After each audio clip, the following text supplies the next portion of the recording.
Dear parishioners and Marian devotees, we are now in the third week of Ordinary Time. We are still at the start of year 2022.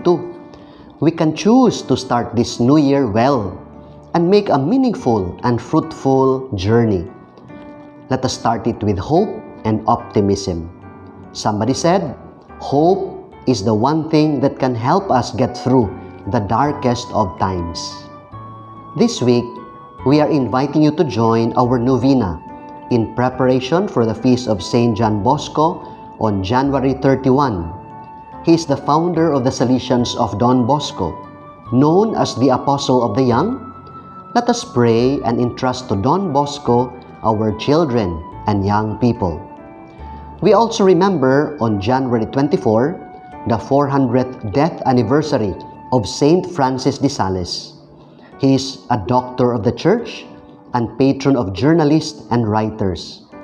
As a writer, he once wrote that true piety makes a person amiable, lovable, and happy. Let me remind you, we are also nearing our 65th fiesta on February 11. Our novena days will start on February 2 to February 10. Padayon ta sa pag-ampo ug sa pag-amping. We are still in alert level 3. Hopefully, if cases will reduce, we might remove our policy of no vaccination, no entry. Please bear with us and understand your safety is our concern. God bless us all.